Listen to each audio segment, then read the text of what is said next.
வணக்கம் நேர்களே, இன்னைக்கு நம்ம படப்புற கான்செப்ட் சேது படத்தை வந்து அமிதாப் பச்சன் நம்ம விக்ரம் சார் சியான் கடத்திருப்பாரு. அந்த வசனத்தை வேற சில நடிகர் பேசினா அப்படின்னு பார்ப்போம். ஃபர்ஸ்ட் விக்ரம், நீங்க தங்கா குடிச்சுக்கிட்டு நேக்கு அந்த மாதிரி எதுவும் சொல்லுங்க அப்படின்னு கொண்டு இதை வேற நாயகம் பேசுகிறோம். இது பாரு அபிதா, ஏன் கவலைப்படுற? உனக்கும் எனக்கும் கல்யாணம் ஆயிடுச்சு. குழந்தை பிறந்துருச்சு. அந்த பையன் பேர் கூட ஒரு நாள் நான் வீட்டில் இருக்கும்போது நான் ஆஃபீஸ்லேருந்து வேலைலாம் என் டீச்சர்லேருந்து லேட் ஆகுறேன்.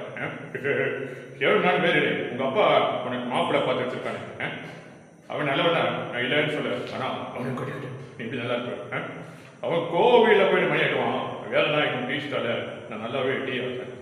இப்போதைக்கு திரைப்பட நடிகர் சத்யன் அவர்கள் சைலன்சர் நண்பன் அவர் வந்து அமிதாப் பச்சன் அவரை கடத்திருக்காரு. ஆக்சுவலி பார்த்தா உங்களை கடத்தணும் என் நோக்கம் இல்ல. நீங்க ரொம்ப அழகா இருக்கீங்க. ஆல்ரெடி 10 நாள் பாதி வேலை உங்களை கடத்தணும் ஆசைப்பட்டா அதுக்கு நான் யாரும் கொடுக்க கூடாது. Because my love is tools. இப்பதான் எனக்கு பொசசிவ் ஃபோன் பண்ணாரு.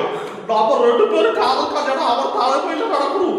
இவ்வளவு சொன்னதை போக தப்பா புரிஞ்சுக்கிட்டு நான் அது மாதிரி சொல்லி வச்சுக்கோ. அக்டோபர் 3ஆம் தேதி உன் கழுத்துல தாலி கட்டுவேன். ஆனந்தபுரத்து வீடு வில்லன் நடிச்சிருப்பாரு இல்லையா, அவரு கடத்தி வந்தாரு.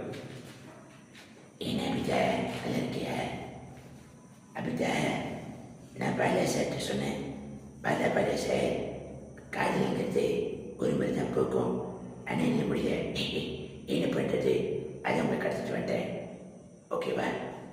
நான் உங்களை நல்லா பார்த்துக்கிறேன், நல்லாவே பார்த்துக்கிறேன், உங்களை நல்லா பார்த்துக்கிறேன். இங்கே கடுப்பிடிங்க. இந்த பக்கம் செய்வது என்ன? இங்கே பார்த்தா நான் கரெக்டாக எல்லாத்தையும் நான் கட்டுறேன். இங்கே டிவி, ஃப்ரிட்ஜு, காலில் கொண்டு கணேஷ் மாதிரி எப்படி சோனியில் அவளை நல்லா பார்த்து தரோம். அது மாதிரி நல்லா பார்த்துக்கிறேன். அதே நம்ம காதலுக்கு உங்களை சுண்டு வேலை கூட மேற்படாது. ஆனால் இதுக்கு அந்த யூஸ் பண்ண சுதேசி பேனா, இந்த சுதேசி பேனாவில் அல்லது இந்த சுதேசி பேனாவில் ஒரே முறை உங்களுக்காக ஒரு காதல் கவிதை எழுதுவேன். கோடங்கள் செய்கிறது நடிச்ச தில்லா அவர்கள் அமிதாப் பச்சன் கடத்தி தான் எப்படி இருப்போம். என்ன அபிதா, நான் ஏற்கனவே கழிச்சிட்டு இருந்தேன். அந்த தோட நீ காதல் பண்ணி வச்சுக்கோங்க, வாழ்க்கை நல்லா இருக்கு. உன் மேலே வச்சுக்கிற காதல் தெரியல. அந்த தோரம் தில்ல அபிதா வந்துட்டேன். அபிதா வந்துட்டேன். என்ன அதுக்கு அமைதியாக போய்